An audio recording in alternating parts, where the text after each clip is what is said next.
because irony has just died 1,000 deaths. While addressing a meet call to respect constitutionalism, a Samajwadi Party MLA proceeded to butcher the spirit and letter of the venerated book. The MLA, called Mehboob Ali, twirled his moustache, stood behind the lectern and menacingly raised his voice to warn Yogi Adityanath that the Muslim population in the country is rising and that they will force, that is, the Muslims who are growing in numbers will force regime change and end his rule in Uttar Pradesh. This is what he said, quote unquote, "Your rule will come to an end. The population of Muslims is increasing. We will come to power. The Mughals ruled for 850 years, and those who are burning the country must note that the people have woken up." They gave a reply in Parliament. And in the coming days in 2027, you will surely go and we will come, unquote. Listen.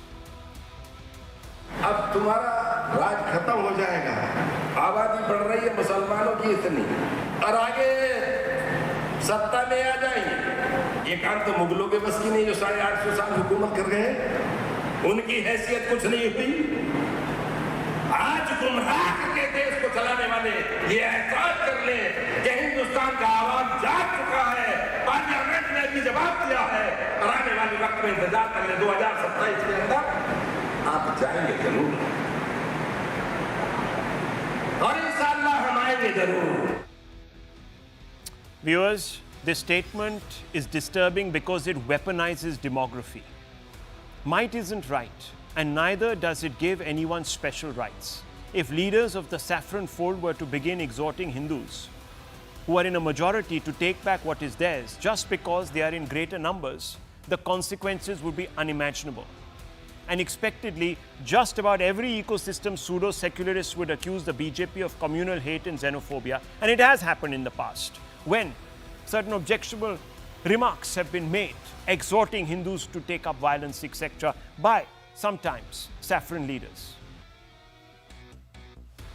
Is it Mehboob Ali's case that Muslims are living in amity with Hindus only because they are in a minority?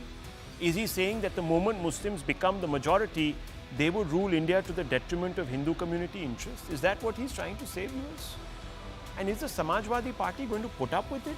Is the India alliance that sort of talks about Mohabbat ki Rajniti and Dukan and this, that, the other allow for this? And where is the Supreme Court, viewers? Let's open this up. Dr. Ranganathan is here with us. We also have Sanju Verma, national spokesperson of the BJP. So I want to ask you, Kamru Sahab, again I'm starting with you. What kind of statement is this? You had condemned, I remember on this show, Yogi Adityanath for using 80-20 analogy. This is the same. No, and Rahul Gandhi is silent, Congress party is silent, you are silent. Have you tweeted, sir? No, I just happened to get the news in your show when your guest relation executive called me up. So it's hardly inconsequential what he's given. That was at 3 o'clock in the afternoon, sir. Since then, you have not tweeted. It's 6 hours. The point here, Rahul, is that do we condemn it? Yes, of course we condemn it. Okay. This such type of Who is condemning it? I'm telling you, on your national, you're one of the most widely publicized news debates in the country right now. And through your channel, the statement made by this SP MLA complements the BJP style of politics only. So it needs to be condemned, because as I condemn the BJP, whose chief minister, sitting chief minister says we do not need Muslim votes, when the sitting chief minister of another state says the Shamshan Kabristan politics or the kapड़ों से पहचानो, the prime minister of the country says, और जब मुल्ले काटे जाएंगे तो Ram Ram चिल्लाएंगे, or the statements made by that fraud Baba Samgiri or this Nilesh Rane of Maharashtra, these are all things to be condemned in India. We do not have a place of such comments out here. Okay. Hindus and Muslims both have made India proud, and we continue to make it proud. But the basic question, Rahul, out here is but that... I only hear silence. Rahul Gandhi has tweeted about 2 times today, 0 on this. SP Chief Akhilesh Yadav, I don't know where he is. At least Kamru Chaudhary has had the gumption to come out and say this is wrong. But viewers, where is the India alliance? मोहब्बत की Rahul- राजनीति वाले, where are they? Rahul, one Yes. very important question I wanted to put out here tonight. Yeah. The hate begets hate. You know that. Okay, hate The way begets the hate. Okay, so let me put that to Sanju Verma. The political He says what goes isolation- around comes around. You spew hate, you'll get it back in equal measure. Dr. Ranganathan, I can already see you sharpening your knife. So I'll come to you last. Yeah. Rahul, first and foremost, many congratulations for the 9 p.m. slot. And now coming to the moot point of the debate, let's be very clear. The Congress panelist who was speaking a minute back, he has a very convenient memory. And I would like to fact check the entire Congress cabal. Forget about the Samajwadi Party. There is this entire ecosystem, be it the Samajwadi Party, the Congress, the Trinamool Congress, they will never speak about a couple of things. A, land jihad, Section 4 of the Waqf Act of 1995, which says, what is mine, but what is yours is also mine. Food jihad, halal, which is today a $2 trillion industry globally and at least a $500 billion industry in India. They will not talk about thuk jihad, spitting into the food of Hindus with brazen impunity. They will not talk about vote jihad. In the run-up to Lok Sabha 2024 elections, Salman Khurshid, a senior Congress leader, his niece clearly spoke about the fact that Muslims need to vote for Muslims, nahi to hamara to khatma ho jayega. This is the same radicalized Islamist bigoted lot which will not talk about land jihad. And most importantly, I think food jihad, thuk jihad, love jihad, forcible conversion of Hindu girls, be it in Kerala, Kashmir, West Bengal, what have you. The most important of all this is land jihad, and I'll tell you why.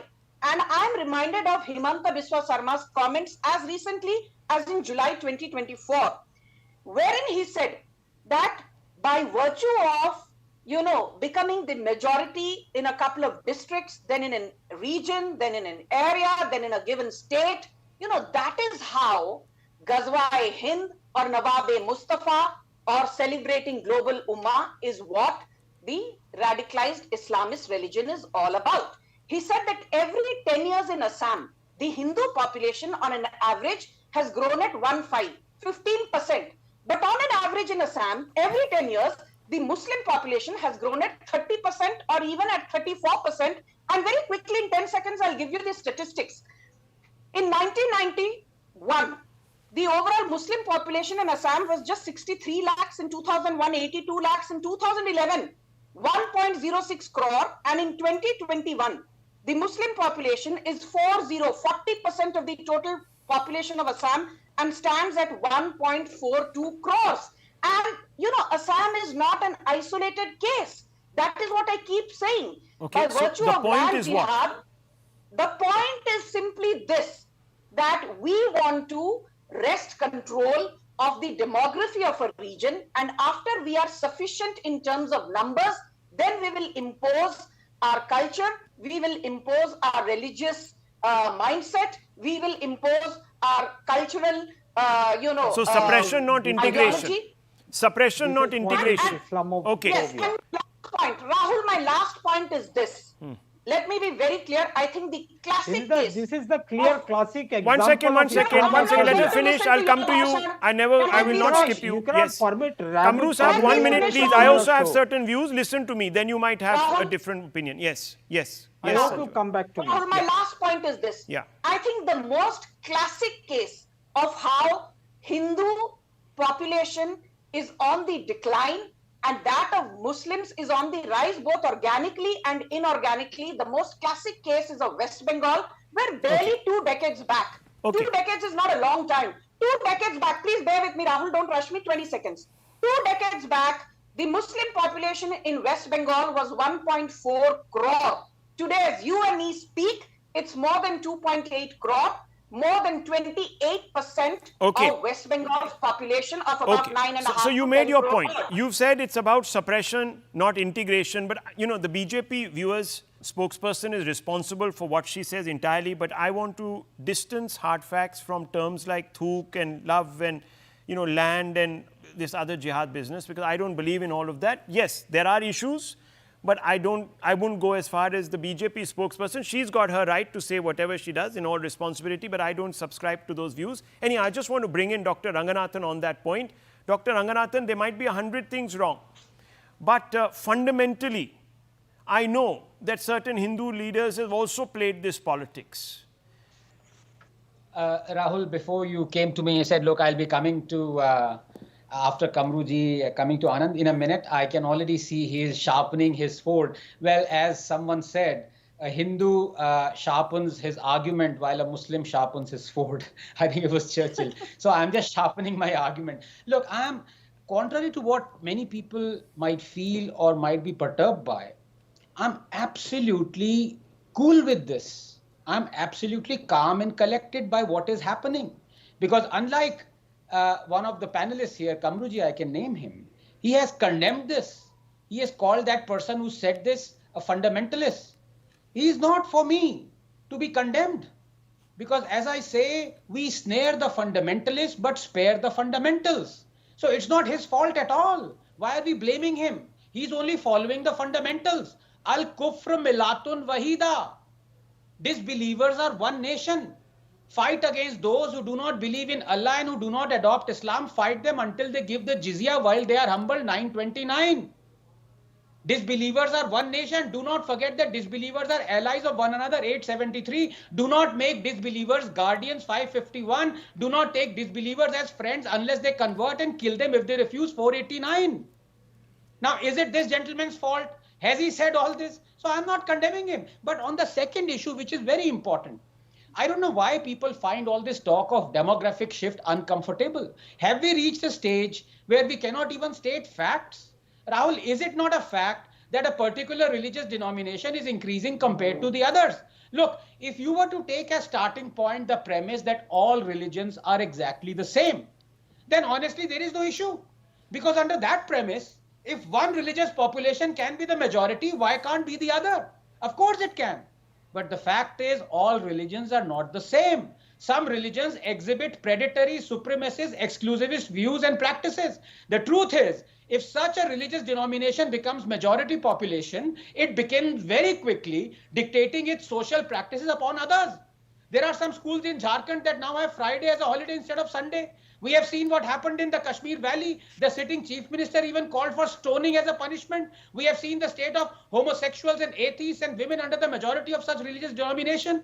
Atheists are condemned to death in 13 Islamic countries. Homosexuals are caned, women discriminated. That is an issue for India. Look, changing demography is all right, but changing demography shifts a government decision towards appeasement. You want to take some examples from Bengal? The fact of the matter is, was it not TMC Sheikh Alam who boasted 4 Pakistans can be created if 30% Muslims come together? That is the problem. Whether it be changing Ram Dhenu to Wrong Dhenu, opposing CAA, appointing a Muslim on Tarkeshwar Temple Board, providing midday meal dining hall for only those schools having 70% or more minority students, curtailing the time duration traditionally permitted for Durga immersion to make way for Muharram procession, granting 2.6 crores of taxpayers' money to Furfura Sharif, promising to give land to imams for construction of houses, paying more than 30,000 imams, 2,500 per month. That's the problem. Demography shift does not come in isolation. It shifts the government's attitude. So let us stop being ostriches because it is quicksand, Rahul. It is quicksand. It is great. FIR has been filed, viewers. That's the latest that is coming against this individual, Mehboob Ali. One second, Sanjuji. I just want to bring in Kamru Chaudhary. Kamru Chaudhary, let's be unconditionally condemn this. Come on. We can't keep saying, unhone kara, so we are also entitled to do it. Let's take a firm position. And I want you to tell me why, in your estimations, do you not think that the Congress party, your parent cadre, has not come out and condemned this statement? What could be the reason, sir? There is no reason absolutely for any of our leadership to even comment on this bigotry out here. Okay. Because we have, this is a bigotry as that fraud Babagiri. Yeah, but they commented on fraud Babagiri. They haven't commented on this mustachioed. They might be commenting. They might be commenting. Let me just finish, Rahulji. The basic point out here is that you have to address the elephant in the room. When a bigoted chief minister taking oath under the Indian constitution like the Himanta Biswa Sharma frames policy Rahul- that's against the Muslim population of the state. When Uttarakhand, Sir, I mean, cites I love demographic this. change. Rahul, I need I to love come in this here. selective quotation. I mean, This is when the not Congress selective tied up, quotation out here. despite Mr. Gogoi, now I'm talking about Assam, okay? The Congress ties up. Senior Gogoi had said, never tie up with the AUDF over my dead body. The moment he passed away, viewers, they tied up with the AUDF, a sectarian party. So PDP Yeah. also has. No, has I'm also- just saying a also sectarian allied party. with the I'm not. BJP. Listen, you PDP find is a all the sectarian faults in the party. BJP. Therefore, They're fine. They're a we are faulty. not No, in they're a alliance faulty with the party. AIDF. But We sometimes have not unconditionally fought take recent onus. I elections asked you with a them. simple It question. doesn't make Why a- hasn't make a Rahul difference. Gandhi's Congress party come out and condemn this individual? Is it because if you do, one of you will fall off the cycle? Is that the reason? I don't know. There's an election happening Rahul? very soon, 10 seats. Yes, I Sanju believe- Verma, quick I- response. I yes. believe Yeah, may Samajwadi I Party. please now, Yes, Rahul, yes, I did let not Sanju say Verma anyone. respond. Okay, fine. But we'll has wait. the No, BJP Rahul. come out and condemned the Please, now fraud it's not your turn to Dadagiri? speak. Rahul, can you moderate the debate? Let Has Mr. BJP Let come Miss out Verma and come in. condemned Okay, we can fraud ask giri Miss out here? Verma. Come in. She's already answered you. Nonetheless, go ahead, Miss No, Verma. she is talking about know, all those Rahul, jihad and Yes. all Rahul, you the will have to whatnot. know One this man to second, shut But up. one she does second. not Kamrusa, address the please, let's show basic respect to the question. viewer Rahul also. Rahul Gandhi should come I'll out have to on lower your another fade. I'm counting till Samajwadi- 3. 1, 2, 3. Please. Yes. Thank you. Yes. Sometimes it's good to be schooled by Rahul Shivshankar, and you know, he plays the role of a proxy headmaster, and I'm quite liking it, as long as the guns are not trained on me. But now, coming on a more serious note, let me just say this. I love it when people who subscribe to bigotry sit on national television. They said, you know, they'll say, oh, there is a chief minister who speaks against madrasas, or there is a Yogi Adityanath who says, batenge to katenge, which is clear, you know, a divided house stands to fall. There is nothing about bigotry as far as Yogi's statement goes. At least I don't see any bigotry in it. They will talk about a Baba, some Giri who says XYZ. Okay. This is the very lot which will not talk about the fact that Rahul Gandhi, on the eve of Pran Pratishtha ceremony in January this year, at the Ayodhya Ram temple said, "अरे आपको पता है Ram मंदिर में नाच गाना होता है और वो जो True. ऐश्वर्या Look, राय है ना, there is वो आपको selectivity. राम मंदिर में नाचती हुई मिलेगी." There is Rahul, Can I selectivity. finish? Why are you so impatient? Can I just make my point? Bear with me for 30 seconds. Why do I always feel rushed when I'm making my points? आपको ऐश्वर्या राय नाचती हुई मिलेगी. The entire Congress cabal, these guys, they consumed Fevicol. This is the same Congress which went and filed a petition in the Supreme Court saying Prabhu Ram is a wild figment of the BJP's wild imagination. This is the same Congress party Okay. which says that Ram Setu to kabhi tha hi nahi. And this is the same Congress party which feels offended when you call them madarsa bred bigots. But till today they have never taken an official stand saying that madarsas actually breed bigotry. Okay. This is the Viewers, same Congress viewers, party. viewers, the fact is, okay, one second. The fact is, viewers, you can't have selective criticism. You can't have selective, at any level, condemnation. Speak up. If you believe that's your ethos, speak up for it under every circumstance. We'll take a short break. Open threats against Hindus in Bangladesh. Are they on the verge of a pogrom? We come back to that. Viewers, don't go away right after this short break.